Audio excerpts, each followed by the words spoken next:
알아두면 유식해지는 경제학 지식. 트럼프 이기 맞은 중국, 예전의 중국이 아니다. 이 영상의 이전 영상인 세계 2위의 경제대국 중국이 지닌 세계적 위험성에 상반된 의견인 인사이트 외부 컬럼에서 선별한 기사인 트럼프 이기 맞은 중국, 예전의 중국이 아니다입니다. 서로 다른 두 시각의 글을 비교하여 보시고 어느 의견에 동의하시는지 댓글 바랍니다. 도널드 트럼프 미국 대통령이 취임 뒤 공언하던 관세 무기를 꺼내들더니 결국 중국으로 초점을 맞췄다. 국경을 맞대 우방국인 캐나다와 멕시코에게 25% 관세, 중국에게는 10% 추가 관세를 부과를 발표했다가 캐나다와 멕시코에게는 관세 부과를 유예했으나 중국에게는 4일부터 그대로 발효시켰다. 중국 역시 미국의 10에서 15%의 보복관세를 10일부터 부과하겠다고 선전포고를 했다. 이번 미중의 관세 전쟁이 타협되거나 어느 한쪽이 무릎을 꿇거나 어떤 결과가 나와도 양국의 대결은 더욱 격화될 것이 분명하다.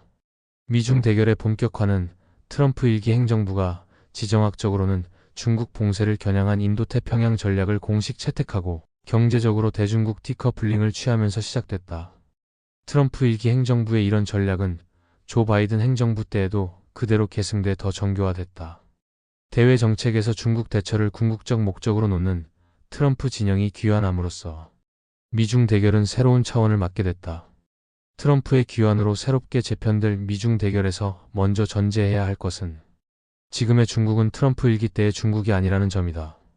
우선 중국 경제는 트럼프 일기 때처럼 미국에 의존하지 않고 있다. 중국은 아프리카, 남미, 동남아 등지에서 무역 협정을 강화하며 교역을 늘려서 이제 120개국 이상에게 최대 교역국이 됐다. 트럼프가 위협하는 10% 추가 관세는 그가 원하는 레버리지를 제공하지 못할 수도 있다. 일단 중국 경제의 상황을 보자. 중국 경제의 아킬레스건으로 가장 지적되는 것이 부동산 버블이다. 맞는 말이다. 2020년 이후 중국 경제는 부동산 버블에 따른 과잉 공급 뒤 부동산 개발 분야에서 2위 업체인 비구이 위안, 완다 등이 파산했고 지금도 그 여파가 계속되고 있다. 2018년 미국 서브프라임 모기지 사태와 같이 경제공황 사태가 터질 것이라는 관측이 제기됐고 지금도 부동산 침체는 중국 경제의 발목을 잡는 최대 요인이 되고 있음이 분명하다. 부동산 위기 전에 부동산 분야는 중국 경제에서 그 몫이 거의 3분의 1로 평가됐다. 하지만 사실 부동산이 중국 경제에서 30% 안팎이라는 평가는 애초부터 과장된 수치라는 지적도 있다. 어쨌든 현재 부동산은 중국 국내 총생산의 12% 정도이다. 중국 1위 부동산 개발업체 비구이 위안은 부동산 100대 기업 중 점유율이 5.2%에 불과하다. 그동안 문제가 불거진 헝다, 완다, 비구이 위안 등을 다 합쳐도 점유율이 7%가 안 된다.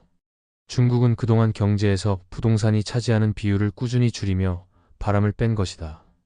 지금도 고통스러운 과정이기는 하나 서브프라임 모기지 사태 같은 것은 일어나지 않았고 일어날 가능성도 점점 적어지고 있다.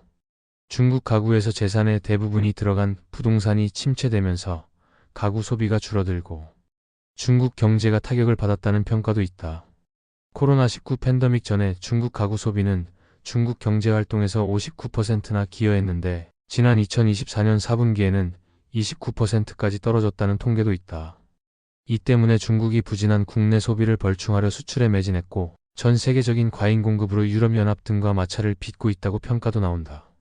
이에 트럼프의 미국이 관세 전쟁을 시작하면 중국이 심각히 타격을 받을 부분도 분명히 있다. 하지만 중국이 부동산과 국가 투자 그리고 수출로 성장하는 나라라는 건 서방의 과장이자 희망사항일 뿐이다. 중국은 이미 소비와 서비스업이 주도하는 구조로 전환되고 있다. 소비의 국내 총생산 기여도는 77%나 된다. 중국 경제를 40년간 이끌었던 제조업 기여도는 30%로 줄어든 반면 서비스업이 66%를 차지한다. 무엇보다도 국내 총생산 대비 수출 비중은 2006년 정점인 36%에서 지난해 21%까지 떨어졌다. 중국이 트럼프 이후 미국의 대중 디커플링으로 첨단 기술 분야에서 타격을 받은 것 같지도 않다. 최근 인공지능 딥시크의 등장이 대표적이다. 미국의 대중국 수출 통제가 오히려 중국에게 경쟁력 있는 독립적 첨단 기술 개발을 이끌었다는 평가까지 나온다. 미국이 중국에 가한 수출 통제에서 핵심인 반도체 분야에서도 중국은 크게 성장하고 있다. 중국 반도체 산업의 집적회로 수출액은 2024년에 전년 대비 17.4% 성장한 1,594억 9,900만 달러에 달했다. 2024년 한국의 반도체 수출액은 1,419억 달러이다. 물론 중국의 반도체는 아직 저사양이기는 하나 이 분야에서 비중을 계속 커갈 것으로 보인다.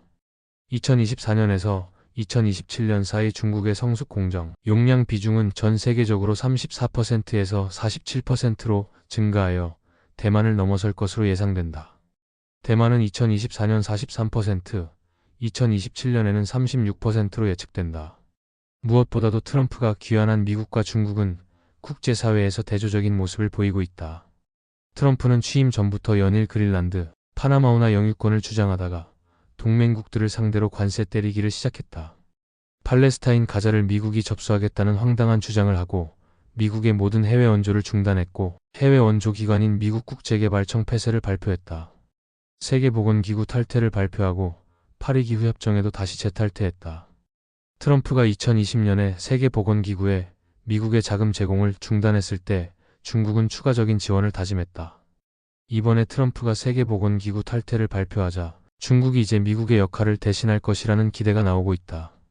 코로나19 사태 종식 이후 시진핑 중국 주석은 전 세계 각국을 순방하며 각국과 협력 체제를 강화하는 한편 세계은행, 파리기후협정 등 주요 국제기구와 협정에 대한 지원을 해왔다. 트럼프의 미국 우선주의, 미국을 다시 위대하게라는 마가운동의 본질은 일단 그의 재등장 이후 미국 국익의 적나라한 축으로 드러나고 있다. 미국이 패권 국가로서 지불해야 할 비용은 내지 않고 동맹을 상대로 최대한의 직접적, 즉자적 이익을 추구하겠다는 행보를 보이고 있다. 이는 전 세계에 개입하던 미국의 퇴각이라고도 할 수 있다. 트럼프가 그린란드와 파나마운하 소유를 주장하는 것도 같은 맥락이다. 즉, 미국은 다시 아메리카 대륙으로 퇴각해 자신만의 성체에 안주하겠다는 의미일 수 있다. 이런 트럼프의 미국이 중국을 무릎 꿇릴 수 있을까? 애초부터 트럼프의 의도는 그게 아니라 그런 미국에 해를 끼치지 않고 당장 도움이 되는 중국을 원하는 것은 아닐까?